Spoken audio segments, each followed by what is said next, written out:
Assalamualaikum warahmatullahi wabarakatuh. Saya Fatima Febriana, NIM 190301174 dari kelas manajemen 3 Cepagi. Saya di sini akan menjelaskan tentang leverage dan struktur modal. Nah, di sini saya akan menjelaskan apa sih definisi leverage itu. Definisi leverage adalah sebuah tingkat kemampuan dari perusahaan dalam penggunaan aktiva atau dana yang mempunyai beban secara tetap, hutang serta saham istimewa, dalam rangka untuk mewujudkan sebuah tujuan dari perusahaan untuk dapat memaksimisasi nilai kekayaan pemilik dari perusahaan.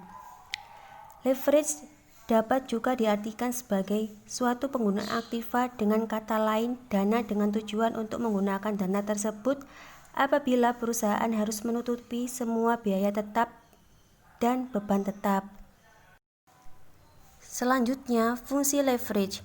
Dalam keuangan perusahaan, leverage mempunyai maksud dan fungsi yang serupa.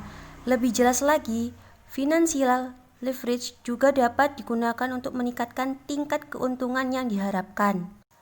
Dalam penggunaan leverage akan meningkatkan keuntungan bagi pemegang saham apabila dapat digunakan dan diterapkan dengan baik dan benar oleh pemegang saham tersebut. Namun sebaliknya, leverage juga dapat meningkatkan risiko kerugian bagi perusahaan, sebab apabila jika perusahaan Anda ternyata mendapatkan keuntungan yang lebih rendah dari biaya tetapnya, maka penggunaan leverage akan menurunkan keuntungan yang akan dicapai oleh pemegang saham. Pentingnya leverage bagi perusahaan. Leverage merupakan teknik penting yang membantu manajemen untuk mengambil keputusan dalam melakukan pendanaan dan keputusan investasi. Tugas memilih kombinasi investment yang paling cocok untuk kebutuhan dana pembiayaan perusahaan ini merupakan bagian dari leverage ini. Yang berkaitan dengan keputusan investasi, teknik leverage juga sangat membantu bertindak sebagai pedoman yang berguna dalam menetapkan batas maksimum dengan bisnis perusahaan yang harus diperluas. Misalnya, manajemen disarankan untuk menghentikan memperluas bisnis saat diantisipasi pengembalian investasi yang diterima lebih kecil dibandingkan dengan biaya tetap dari utang. Keuntungan dan kerugian dari tinggi rendahnya leverage. Keuntungan finansial leverage akan cukup berpengaruh terhadap perusahaan dan pemegang saham jika iklim bisnis sedang dalam kondisi yang baik.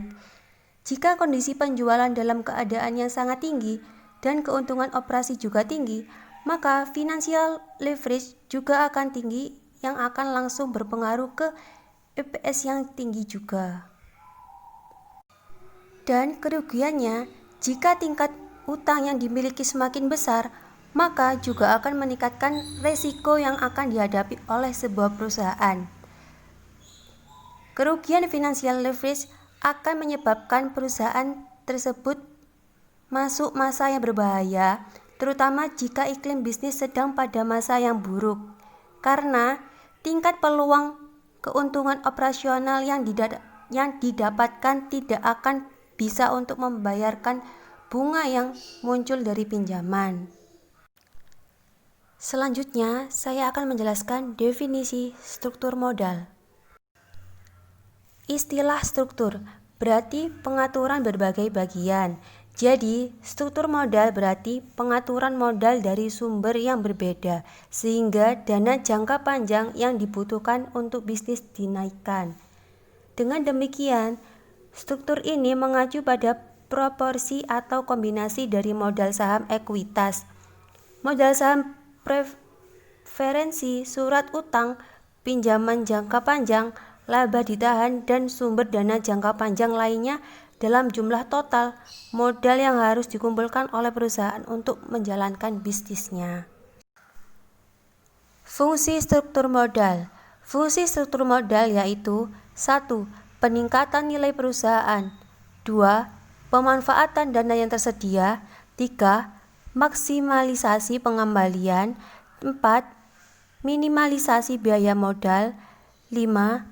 Solvabilitas atau posisi likuiditas. 6. Fleksibilitas. 7. Pengendalian tidak terganggu. 8.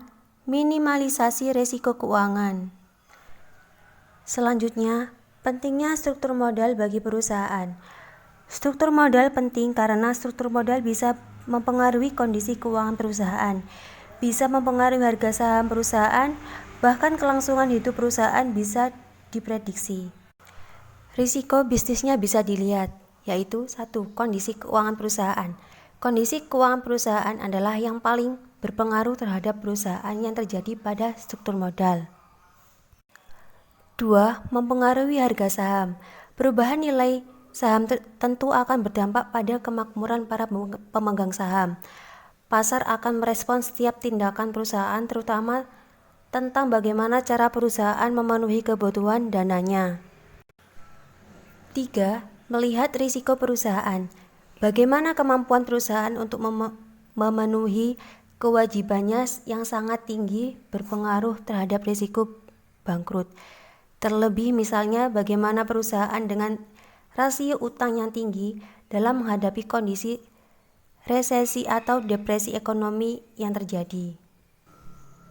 Komposisi terbaik struktur modal, yaitu menentukan keputusan bauran modal perusahaan bukanlah suatu yang mudah, karena penetapan ini akan berpengaruh terhadap eksistensi perusahaan dalam jangka panjang, termasuk besarnya beban yang akan ditanggung.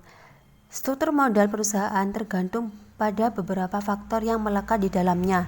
Jika perusahaan membiayai aktivitasnya dengan menggunakan utang, tentunya kreditur mengharapkan bunga dan pokok pinjam terbayar seperti yang sudah dijanjikan dan disepakati sebelumnya.